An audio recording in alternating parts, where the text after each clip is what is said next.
Hello dear, welcome you all to the lecture number 3 of the discussion of mathematics paper of term 1 examination.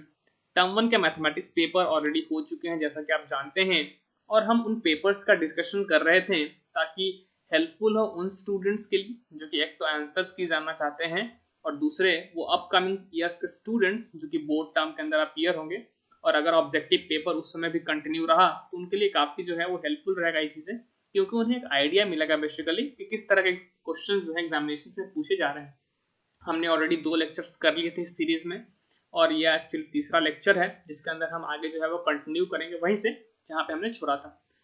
तो अगर आप गौर से screen के ऊपर देखें तो आपको क्वेश्चन नंबर 5 जो है वो अपीयर हो रहा होगा। हमने 4 क्वेश्चन ऑलरेडी डिस्कस कर लिए हैं, तो आज 5 में से स्टार्ट करते हैं और देखते हैं हम कितना दूर तक कर सकते हैं। तो क्वेश्चन नंबर 5 आप पढ़िए और उसको फिर हम डिस्कस करते हैं। सवाल ये है, if triangle ABC and triangle PQR are similar triangles such that something information is given about angle A and angle R and they are asking for angle Q.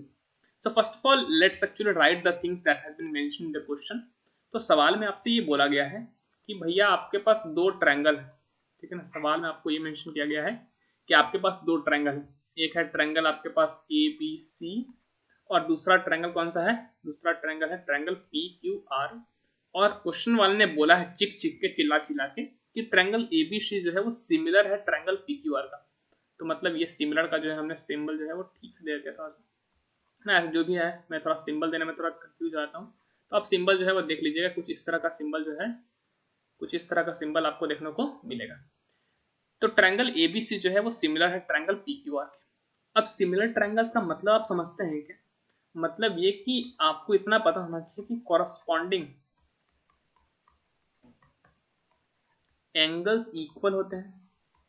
अगर आपको 2 ट्रायंगल सिमिलर दे दी जाए तो आपको ये बात याद होनी चाहिए कि कॉरस्पॉन्डिंग एंगल्स इक्वल होते हैं, और जो कॉरस्पॉन्डिंग साइड्स होते हैं वो क्या होते हैं? वो प्रोपोर्शनल होते हैं। Corresponding sides are so called proportional, ठीक है। ये 2 चीजें आप ध्यान रखिएगा। तो जो कि हमें क्वेश्चंस के अंदर केवल एंगल से लेना देना है, क्योंकि हमें एंगल्स के बारे में बात करी है और इंफॉर्मेशन भी जो दी गई है वो एंगल से रिलेटेड ही दी गई है। तो अगर कॉरस्पॉन्डिंग एंगल्स इक्वल होते हैं तो इतना तो हम बोल सकते हैं ना कि चूंकि ट्रायंगल एबीसी सिमिलर है किसके? ट्रायंगल पीक्यूआर के, तो जो एंगल ए होगा उसके कॉरस्पॉन्डिंग एंगल पी आ रहा है तो ये इक्वल हो जाएंगे, ये पहली चीज।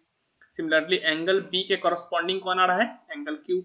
तो एंगल बी जो है वो एंगल क्यू के बराबर होगा, दूसरा इक्वेशन हम मान सकते हैं। और सिमिलरली एंगल सी जो है वो एंगल आर के इक्वल जो है बराबर आ जाएगा। आप अगर गौर से देखें तो आपको एंगल ए की वैल्यू दे रखी है 31।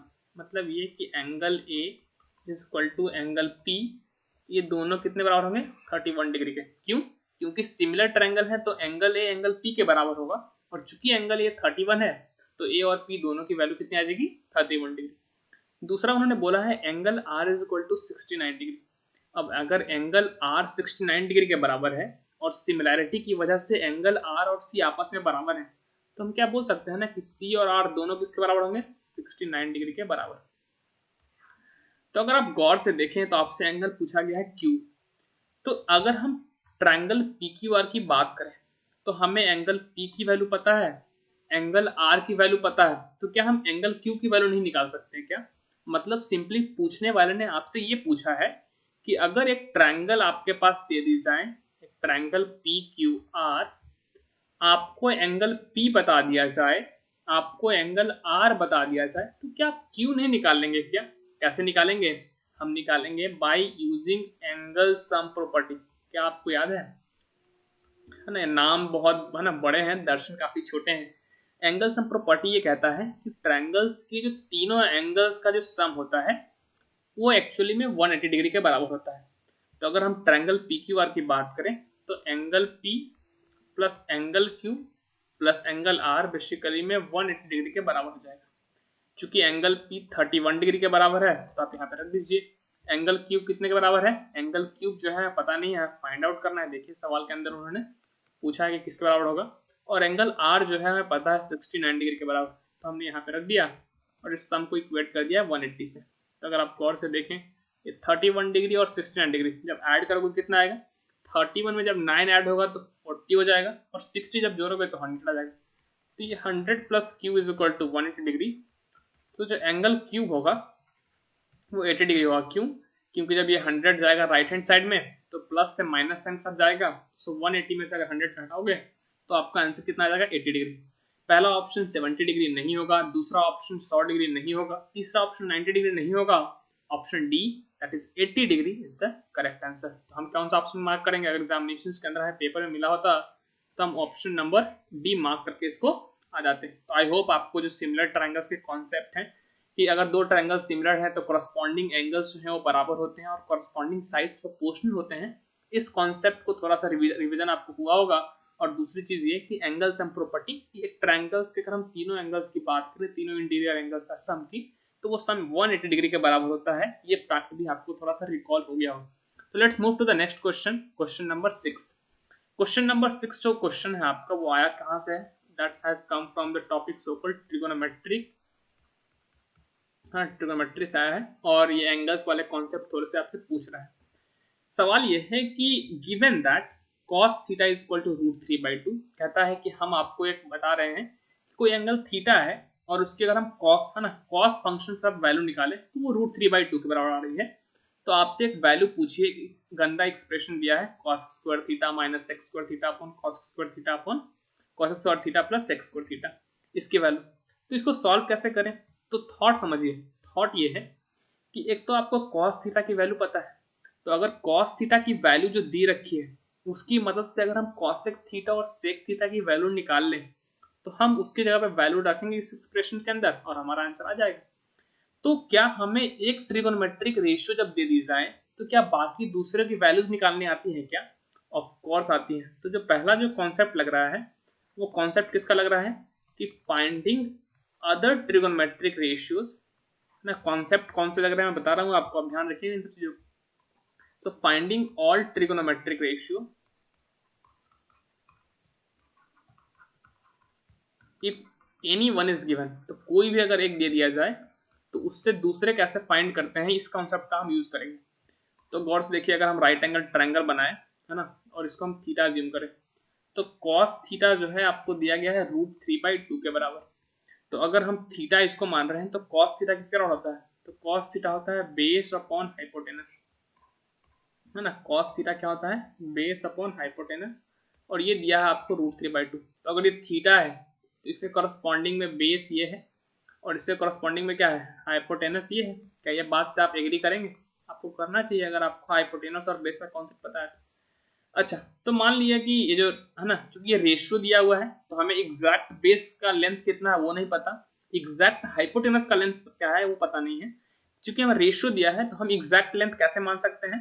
तो हम मान सकते हैं कि जो बेस है दैट मस्ट बी √3 के, और जो हाइपोटेनस होना चाहिए है ना, हाइपोटेनस है ना, वो हो जाना चाहिए 2 के, है ना। तो कोई हमने के वेरिएबल मान लिया है कि के रहा होगा, समथिंग इनटू के रहा होगा और वो कैंसिल होकर आपको √3/2 दे रहा होगा। तो हमने बेस को मान लिया √3 के। ऐसे ही सॉल्व करते हैं हम कि जब कभी भी एक ट्रिगोनोमेट्रिक रेशियो दे दी जाए उसकी फंडामेंटल डिफिनीशन के ऊपर जाए, उसके बाद जो भी क्वांटिटीज इन्वॉल्व है उसको कुछ लेंथ अज्यूम करें with the help of given ratio और फिर आगे प्रोसीड करें। तो अगर आप √3 के इसको बोल रहे हैं और हाइपोटेनस को आपने मान लिया कितना? 2 के, तो क्या आप इस परपेंडिकुलर का लेंथ निकाल सकते हैं क्या? ऑफ कोर्स निकाल सकते हैं। कैसे निकालोगे? तो by using so called what, right angle triangle में एक ही तो थ्योरम लगता है, पाइथागोरस थ्योरम, है ना।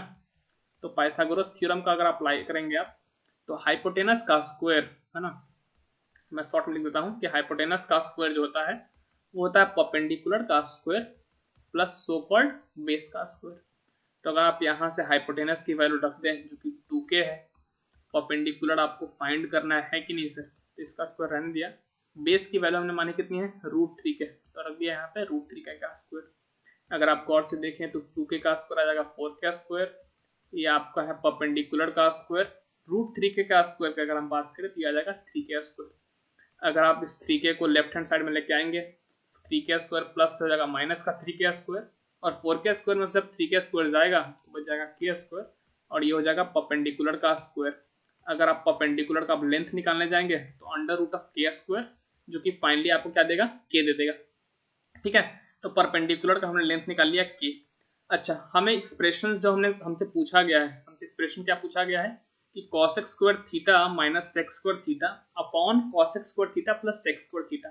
तो हमें दिख रहा है कि अगर हम cos x थीटा और sec थीटा की वैल्यू निकाल के वहां पुट कर दें तो अपना काम हो जाएगा। तो चलिए cos x थीटा की वैल्यू हम निकालते हैं। तो cos x थीटा क्या होता है, साइन का रेसिप्रोकल, साइन होता है परपेंडिकुलर अपॉन हाइपोटेनस। तो cos x थीटा क्या हो जाएगा, हाइपोटेनस अपॉन परपेंडिकुलर। हाइपोटेनस का हमने लेंथ माना है कितना 2k और उसके कॉरस्पॉन्डिंग परपेंडिकुलर का लेंथ कितना है k। तो ये k से कैंसिल हो गया, cos x थीटा कितना आ गया 2।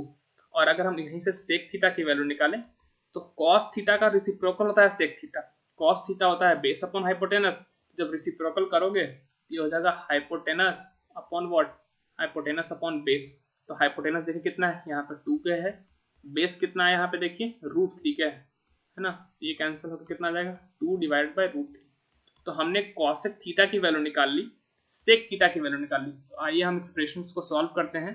जो हमें एक्सप्रेशन दिया है, देखिए क्या दिया है हमें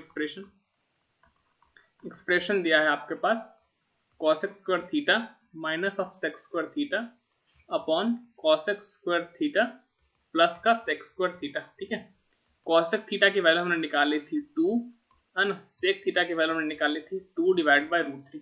वैल्यू रख दीजिए, cos x स्क्वायर थीटा तो 2 का स्क्वायर प्लस 2 बाई √3 का स्क्वायर। चलिए रखते जाते हैं वैल्यू, 2 का स्क्वायर करोगे तो 4 आएगा, 2 बाई √3 का स्क्वायर तो ऊपर वाले का स्क्वायर करेंगे तो 4, √3 का स्क्वायर आ जाएगा 3। उसी तरह से नीचे में केवल साइन का फर्क है, बाकी वैल्यू तो सेम ही आएंगी। चलिए अब सॉल्व करते हैं। अगर आप ऊपर में देखें 4 कॉमन निकाल लें तो ये बचेगा 1 माइनस 1/3। नीचे से भी अगर आप 4 कॉमन निकाल लें तो ये बचेगा 1 प्लस 1/3। 4 से 4 हो जाएगा कैंसर, 1 माइनस 1/3 कितना आएगा 2/3 न्यूमरेटर में, और 1 प्लस 1/3 कितना आ जाएगा 4/3 डिनोमिनेटर में। 3 से 3 कैंसर, फाइनली आ जाएगा 2/4 जो कि कैंसिल होने के बाद आपको दे देगा 1/2। तो अगर आप जाएं पीछे वाले है ना ऑप्शंस की ओर, तो क्या आपको हाफ ऑप्शन कोई दिख रहा है क्या, है ना, ऑफ कोर्स ऑप्शन सी दिख रहा है। तो ऑप्शन सी जो है आपका वो क्या हो जाएगा करेक्ट ऑप्शन है। कुछ लोग पूछते हैं कि क्या इस क्वेश्चन को करने का दूसरा तरीका भी है क्या, तो मैं बोलूंगा ऑफ कोर्स है।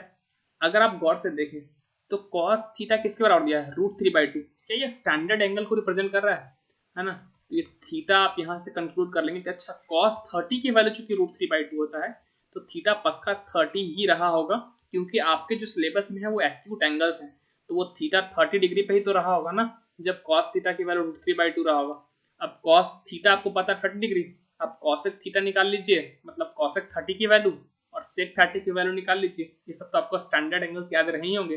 अगर आप उसकी वैल्यू निकाल के भी अगर आप पुट करेंगे ना तब भी आंसर सेम आएगा। क्यों, क्योंकि cosec 30 कितना होता है 2 और sec 30 कितना होता है 2/√3।